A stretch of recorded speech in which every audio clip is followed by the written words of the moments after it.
মানুষকে বাধ্য করেন না। আল্লাহ যদি বাধ্য করতেন, এখানে যুবক আছে ডেলি একবারও আল্লাহ বলে না, জিজ্ঞেস করেন, সারা দিনে একবার আল্লাহ বলে না, অথচ আল্লাহ হচ্ছে যৌবন দিয়ে সাজাইছেন। কি সাজাইছে? বলেন, আল্লাহ বললে 40 নেকি পাওয়া যায়, কই নেকি? আবার আল্লাহ বলার 40 নেকি আরবি কোরআনের 4 অক্ষর বলার 40 নেকির মতো না, ওজনে সমান। কিন্তু কোরআনের 4 হরফ উচ্চারণ করলে 40 নেকি পাওয়া যায়, আল্লাহ উচ্চারণ করলে কয় নেকি পাওয়া যায়? কিন্তু দুটা ওজনে সমান, ব্যক্তিকে একরকম না। যেমন উদাহরণ নেই, 1 নুন তুলা আর 1 নুন লোহা ওজনে সমান, আমার না পায় ওজনে কি, কিন্তু ব্যক্তিতে কোনটা বড়? তুলারটা বড়, ঠিক না? ঠিক আল্লাহ বলার 40 নেকি ব্যক্তি এরকম বড়, ওজনে সমান, কিন্তু ব্যক্তিতে যুবককে ডেলি একবার আল্লাহ বলে না। আল্লাহ নবীকে বাধ্য করেন না, যদি বাধ্য করতো, বাধ্য করা বুঝেন না, মানে 24 ঘন্টা আমরা কাজটা ভোগ করি, অক্সিজেন কাজ, শ্বাস প্রশ্বাস নিতে দেয়, 24 ঘন্টা কাজটা ভোগ করি, তাহলে তো জমিনের কথাই সত্য। জমিন প্রতিদিন বলে আল্লাহ আমাকে অনুমতি দেন না, আল্লাহ কুল্লা ইয়াউমিন আনতা তাস্তাযিনু রাব্বাক, দেন দিয়ে শুনতে হবে। কিন্তু জমিন প্রতিদিন বলে আল্লাহ অনুমতি দেন না, কি করবে? আমি মানুষকে পেটে নিয়ে নিব। আল্লাহ জিজ্ঞেস করে কেন? জমিন বলে 24 ঘন্টা তোমার নাফরমানি, আর চলে আমার পিঠে। আমরা কার পিঠে চলি? আমাদের বসবাস কার পিঠে? জমিনের পিঠে, ঠিক না? এই জমিনের পিঠে না আমাদের বসবাস। জমিন বলে বসবাস 24 ঘন্টা বিচরণ করে আমার পিঠে, 24 ঘন্টা তোমার নাফরমানি, আর ভোগ করে 24 ঘন্টা তোমারটা। আমরা কাজটা ভোগ করি। বলুন, যুবক 24 ঘন্টা নাফরমানি করে না না করে? কোন 4 দোকান আছে সামনের বাজারে যেটার ভিতরে টেলিভিশন না আছে, ডিশের লাইন না আছে? কোন যুবক আছে যার কাছে অ্যান্ড্রয়েড সেট না আছে? সারা দিন নেটের ভিতরে কি না দেখে? 24 ঘন্টা নাফরমানি।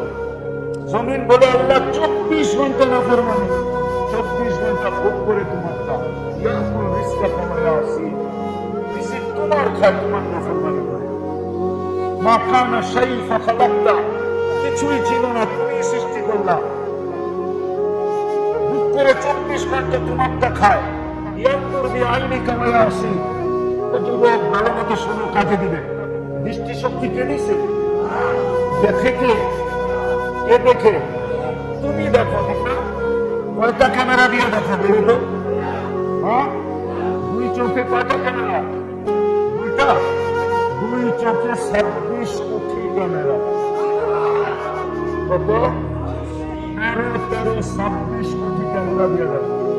জমিন তো এটাই বলে মাকানা শাইফা খালাক্তা, কিছুই তো ছিল না এগুলা। কোরআনে তো বলে হাল আতা আলাল ইনসানি হিনুন মিনাদ দাহর লাম ইয়াকুন শাইআন মাযকুরা, মানুষ তো অস্তিত্বই ছিল না। হাদিসে কুদসি তো বলে মান আরাদা আন্নি মা বাইতুহু মিন করিব, আল্লাহ থেকে যখন বিমুখ হয়, সবকিছু পাওয়ার পরে, যুবক যৌবন পাওয়ার পরে, নারী নারীত্ব পাওয়ার পরে, যুবতী যৌবন পাওয়ার পরে, টাকাওয়ালা টাকা পাওয়ার পরে, পুরুষত্ব পাওয়ার পরে, পদালা পদ পাওয়ার পরে, বিদ্যাঙ্গা বিদ্যা পাওয়ার পরে, হাটালা হাট পাওয়ার পরে, বাজারওয়ালা বাজার পাওয়ার পরে, মেইলওয়ালা মেইল পাওয়ার পরে, ফ্যাক্টরিওয়ালা ফ্যাক্টরি পাওয়ার পরে, খামারওয়ালা খামার পাওয়ার পরে, প্রত্যেক ব্যক্তি যখন স্বয়ং সম্পূর্ণ হয়ে যায়, আল্লাহকে ভুলে যায়। আল্লাহকে যদি ভুলাই ভুলতো, তাহলে আজকে এখানে এত বড় মজমা, ঠিক না? আমার মনে হয় এখানে বহুত মানুষ এখন পর্যন্ত আসেন নামাজ পড়ে, ঠিক না? আসার সময় কে ডাকছিল? বড় ভাই ডাকলে তো লন্ডির খবর থাকে না। এক সময় তো ছিল বড় ভাই ডাকলে, ছিল না? আরে এক সময় ছিল না এরকম? বড় ভাই ডাকলে কি বেদস্ত লোক ডাকতেন, রঙিন খবর ছিল না। এশারের সময় কি ডাকছিল? মসজিদে লাউড স্পিকার নাই আজান দেওয়ার জন্য। রায়পুরার কোন মসজিদে নাই লাউড স্পিকার? লাউড স্পিকারে ডাকে। কিন্তু এশারের সময় কয়জন আসছে মসজিদে? কয়জন মসজিদে আসছে? কে ডাকছিল? আরে কে ডাকছে? আল্লাহ কে? কোন আল্লাহ? আল্লাহ পরিচয় আল্লাহ কে? যুবক তো সারা বছর নেটের ভিতরে এমবি খরচ করে, ওয়াইফাই আনলিমিটেড চালায়। এই গ্রামে মনে হয় ওয়াইফাই আছে নাই? যার বাড়িতে ওয়াইফাই নাই তো পাশের বাড়ির পাসওয়ার্ড আছে, ঠিক না? হ্যাঁ, আর একজন যুবক তো সারা রাত নেট বিক্রি করার জন্য সজাগ থাকে। কাজ করেন যুবকদেরকে, রাত্রে যখন নেট শেষ হয়ে যায় তোর নাম্বার এদের কাছে আছে, সাথে সাথে যোগাযোগ করে আর সাথে সাথে নেট চলে আসে। নাই গ্রামে নেট বিক্রি করে নাই, সারা রাত অপেক্ষা করে কেউ ফোন করবে কিনা। কিন্তু আজ পর্যন্ত তো তোমরা আল্লাহ ৯৯ অর্থ দেখলে, অথচ ১৫-২০ এমবি খরচ হতো। ১৫-২০ এর বেশি না, ১৫-২০ এমবি খরচ হবে আল্লাহ ৯৯ নাম রদ করে দেবে। বিশ্বাস হয় না? আজকে যে দেখো তোমরা তো ৯৯ নামের দেখো না আল্লাহ যে আমাকে কে ডাকে। শুধু আল্লাহ ডাকে না, রহমান ডাকে, রহিম ডাকে, মালিক ডাকে, কুদ্দুস ডাকে, সালাম ডাকে, মুমিন ডাকে, মুহাইমিন ডাকে, আসিস ডাকে, জব্বার ডাকে, মুতাকাব্বিরুল খালিকুল বারিকুল মুসাব্বিহুল গফফারুল গফফারুল গফফার রাসাকুল ফাত্তাহুল আলিমুল কাবিদুল বাসিতুল খাফিদুল রাফিউল মুহিসুল মুমিনুস সামিউল বসীরুল হাকামুল আদলুল লতীফুল খবীরুল হালিমুল আযীমুল গফুরুল শাকুরুল আলিমুল কবীরুল হাফিজুল মুকিমুল হাসিবুল জালিলুল কারীমুল ওয়াসিউল ওয়াসি الحكيم الودود المجيد الواحد الشهيد الأقوى الحكيم القوي المتين الملك الحكيم الموصي المبدي المعيد المحيي المميت الحي والقيوم الواجد الماجد الواحد الأحد الصمد القادر المقتدر المقدم المؤخر الأول والآخر الظاهر والباطن الوالي المتوالي البر التواب المنتقم الحق والروح مالك الملك الجلال والإكرام المقسط والجلد والملك والمبدي المالك الدار الرافع النور الحبي البديع الباقي الوارث والرشيد الصبور جل جلاله الملك القادر عليه الله আল্লাহ ডাকছিল আমাদেরকে। যেটা বুঝাইতেছিলাম আল্লাহ আমাদেরকে বুঝান বাধ্য করতেন। বাধ্য যদি করতেন তাহলে আল্লাহ ডাকবে আর আসবে না? যুবককে যৌবন দিবে আর আল্লাহ বলে ডাকবে না? নারীকে নারীত্ব দিবে আর আল্লাহ হুকুম নেবে না? পুরুষকে পুরুষত্ব দিবে আর সে আল্লাহর কথা শুনবে না? এটা কোনোদিন সম্ভব ছিল আল্লাহ বুঝা। আমরা বুঝাইতে চেষ্টা করতেছি, বাধ্য তো করতে পারবো না, কিন্তু বুঝাইতেছি আল্লাহ বুঝা। যেমন বলতেছিলাম প্রতিদিন বলে আল্লাহ অনুমতি দেন না, পেটে নিয়ে নিব পেটে। আল্লাহ বলে কেন নিবে? বলে ২৪ ঘন্টা তোমার নাফরমানি। একটু ভাবি না আমরা ২৪ ঘন্টা আল্লাহর নাফরমানি করি। আমার জমিন এটাও বলে ২৪ ঘন্টা তোমারটা ভোগ করে। ইয়ানদুর বিআইনি কাওয়া আসি, তোমার দেওয়া চক্ষু দিয়া দেখে তোমার নাফরমানি করে। আসমাউ বিউদুনি কাওয়া আসি, তোমার দেওয়া শ্রবণ শক্তি দিয়া শুনে আর তোমার নাফরমানি করে। ইয়াতাকাল্লাম বিলিসানি কাওয়া আসি, তোমার দেওয়া বাক শক্তি দিয়া বলে তোমার নাফরমানি করে। ইউনাইস বিআকলি কাওয়া আসি, তোমার দেওয়া আকল দিয়ে ভালো মন্দ বুঝে আর তোমার নাফরমানি করে। ইয়াতাফাক্কার বিকলবিকা ওয়া ইয়াসির, তোমার দেওয়া দিল দিয়ে চিন্তা করে তোমার নাফরমানি করে। ইয়াবতিশু বিয়াদিকা ওয়া ইয়াসির, তোমার দেওয়া হাত দিয়ে কর্ম করে তোমার নাফরমানি করে। ইয়ামশি বিরিজলিকা ওয়া ইয়াসির, তোমার দেওয়া পাও দিয়ে চলে আর তোমার নাফরমানি করে। কানা সগীরা ফাকাব্বারতা, বড় ছোট ছিল তুমি বড় করলে। কানা যায়ীফা ফাকাওয়াইতা, বড় দুর্বল ছিল তুমি তো সুঠামত্ব দিলে। কানা জাহিলা ফাআল্লামতা, বড় অজ্ঞ মারপেটের থেকে আসছিল তুমি ওকে শিক্ষা দিলে। কানা মিসকিনা ফাআগনাইতা, অসহায় ছিল নিশ্চয় ছিল তুমি স্বয়ং সম্পূর্ণ করলে। এই জন্য আমি পেটে নিতে চাই। আল্লাহ জিজ্ঞেস করে কিভাবে পেটে নিবে? জমিন বলে আটা সাউসাল সাহাবি, আমি শুধু পিঠটা হেলায় দিব, পিঠটা এই খেলার মজা। আরে বলো না, ভূমিকম্প ভূমিকম্প জমির পিঠ ঢালায় দেয়, ভূমিকম্প দিন আর মিনিটের ভিতরে আমার পেটে নিয়ে আসবো। গত ডিসেম্বরে তুরস্কের জমিন হেলে গেছিল, আল্লাহ অনুমতি দিয়েছিলেন ওকে হেলানোর জন্য। এক রাত্রে 1.5 লক্ষ মাটির নিচে, এক রাত্রে পুরা শহর মাটির নিচে চলে গেছে, মাটিতে মিশে গেছে। তো যেটা বুঝাইতেছিলাম আসল কথা, আমরা কেউ ছিলাম না আর চিরি আমরা কেউ থাকবো না। দুনিয়ার কার কি পরিচয়? এটা দুনিয়ার পরিচয়। কেননা দুনিয়ায় আমাদেরকে আল্লাহ পরিচিত হওয়ার জন্য বিভিন্ন পরিচয়ে পরিচিত করছেন। এই জন্যই কোরআন বলে তোমাদেরকে বিভিন্ন রূপে বিভক্ত করছে, বিভিন্ন পেশায় বিভক্ত করছে। কেন? এটা তোমার দুনিয়ার পরিচয়। কিন্তু দুনিয়ার পরিচয় নিয়ে আমার বিষয় না, আর আমার কথা লম্বা হবে না। কিন্তু দুনিয়ার পরিচয় নিয়ে আমার বিষয় না, আমার বিষয় হলো কালকে যে চলে যাব আল্লাহর কাছে আমি পরিচিত কতটুকু। দুই শ্রেণী ব্যতীত সবার চিন্তা করা উচিত। এক শ্রেণী হলো বাচ্চা, যে এখন পর্যন্ত প্রাপ্তবয়স্ক হয় নাই, তার চিন্তার প্রয়োজন নাই, কিন্তু কলম তার থেকে উঠানো, কলম তার বিরুদ্ধে যায় না। রুফিয়াল কলম সবই হত্যা ইয়াবলুগ, বাচ্চা যতক্ষণ পর্যন্ত প্রাপ্তবয়স্ক না হয় কলমের বিরুদ্ধে যায় না। দ্বিতীয় হলো পাগল, কলমের বিরুদ্ধে যায় না। এই দুই শ্রেণী ব্যতীত আমাদের সবার চিন্তা করা উচিত। যদি আমি আজ রাত্রেই চলে গেলাম যে আল্লাহর কাছে আমার পরিচয়, দুনিয়াতে আমার পরিচয় আছে, যুবকের তো যৌবনের পরিচয় আছে, পুরুষের তো পুরুষত্বের পরিচয় আছে, নারীর তো নারীত্বের পরিচয় আছে, পরিচয় হিসাবে মেনে নিলাম।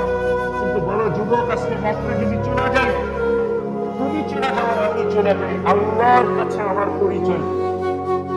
কেননা আজকে সূর্য তো ডুবতে ডুবতে ডুবতে ডুবতে ডুবতে ছিল, সূর্য যখন ডুবে তো ডুবতে বলতে ডুবে। লান আউদ ফি হায়াতিকা আবাদা, হতে পারে তুমি আর কোনোদিন আমাকে উঠতে দেখবে না। বাংলাদেশের জীবনটা যখন ডুবতে ছিল তো সূর্য বলতে বলতে ডুবতে ছিল, হতে পারে বাংলাদেশের মানুষ তোমরা কালকে আমাকে উঠতে দেখবে না। দেখাই হুজুরকে জিজ্ঞাসা করো তো কমে লুটের সংখ্যা কত ছিল? আমি তো চোখে দেখে বলতেছি তোমাদেরকে, না আমার কাছে কিতাবই এলেন নাই, চোখে দেখা আছে।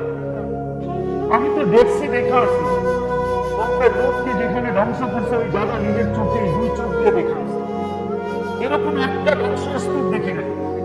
কোরআনের যত ধ্বংসস্তূপের কথা বলা আছে সব আমার এই দুই চোখে দেখা শেষ। আমি দেখা বলতেছি, এটা কোনো ব্যাপার না। চলো একবার কথাটি শোনা দিই।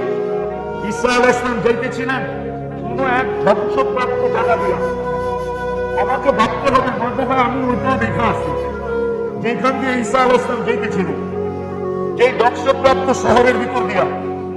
উনি সাথীদেরকে জিজ্ঞাসা করছেন, ধ্যান দিয়ে শুনতে হবে কিন্তু কথা বললে চলবে না। উনি সাথীদেরকে জিজ্ঞাসা করতেছিলেন, তোমরা কি জানতে চাও এই শহরটাকে আল্লাহ সম্পূর্ণ ধ্বংস করলেন কেন? তো বলে জানলে ভালো হয়। উনি শহরের মধ্যখানে দাঁড়ায় আওয়াজ দিয়েছিলেন, ইয়া আহলাল কাদি আজিবু রূহাল্লাহ। উনার ডাকে মৃত্যু জিনিস, মৃত্যু ব্যক্তি সাড়া দিত, উনি মৃত্যুকে জিন্দা করতে পারতেন। আল্লাহ ওনাকে এই মুজিজা দিয়েছিলেন।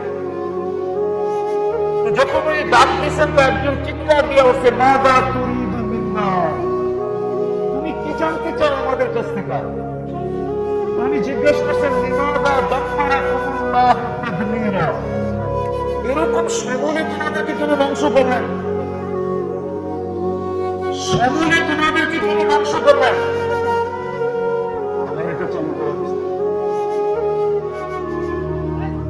সমূলে তোমাদেরকে কেন ধ্বংস করলেন? বললেন কারণ দুইটা। কয়টা? পিছিয়ে শোনা যায়।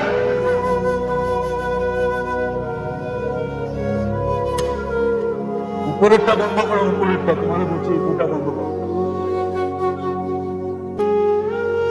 তুমি আমার ওয়াজে আমারে শোনাইতেছ, হ্যাঁ?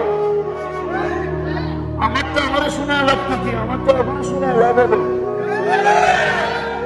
স্টেজে দুটা হবে, কান বড় করে দেয়, বাকির ভিতরে কোনো মাইকের আওয়াজ নেই। এখন শোনা যায়? এখনো শোনা যায় না। আসলে মাইকের দোষ না, আমার দোষ।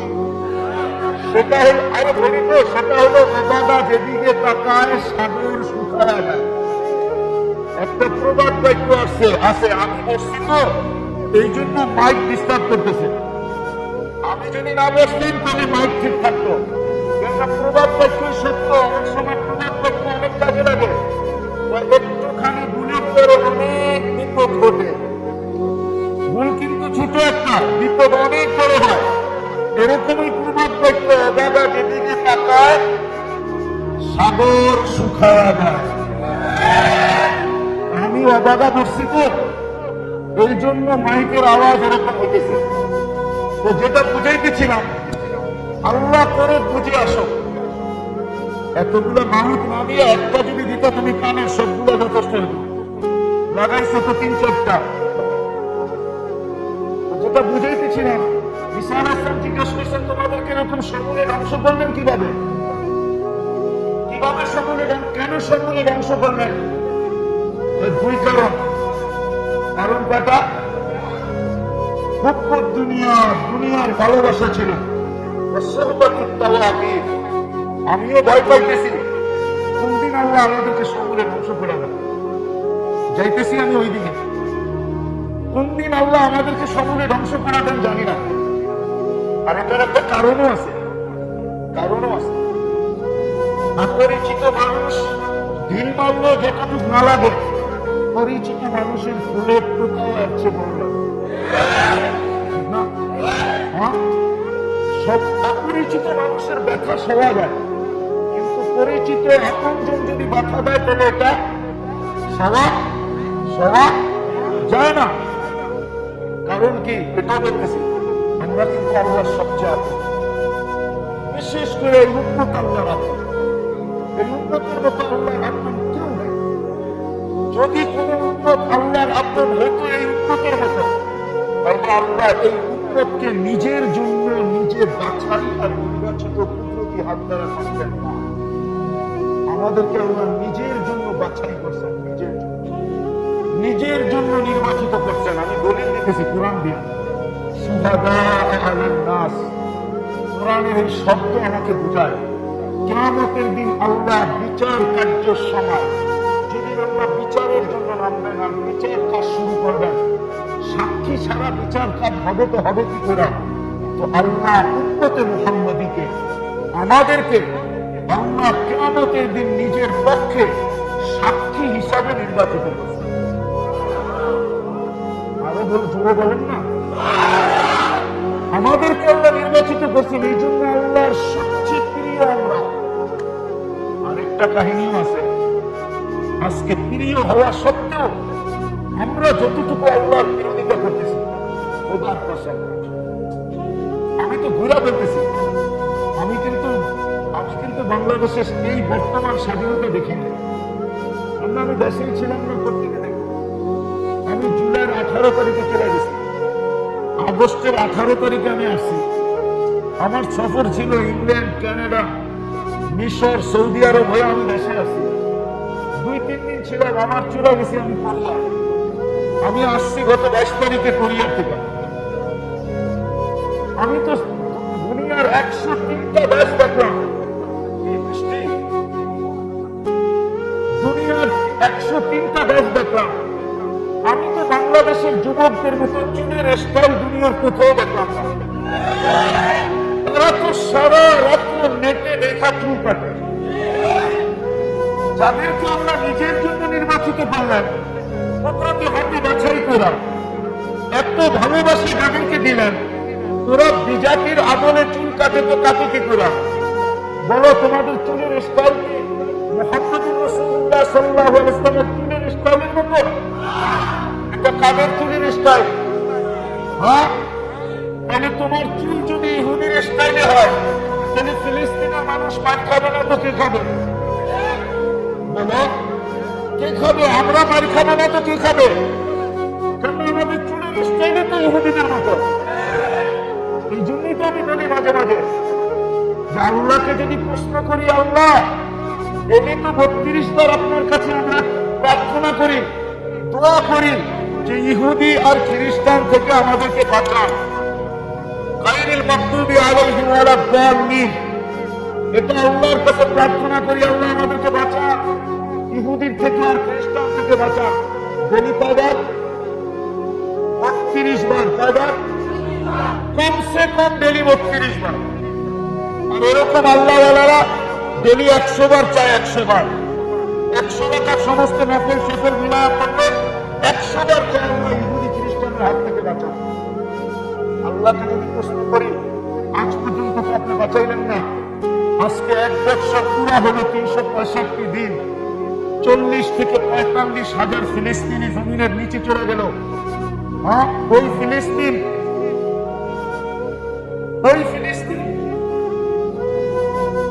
সব জায়গায় চলে আসছি, সব জায়গায় চলে আসছি। যেটা আমার কথার আসল কথা ছিল, আমাদের ভাবা উচিত, চিন্তা করা উচিত, আমাদের চিন্তা করা, ভাবা উচিত, আমাদের চিন্তা করা উচিত।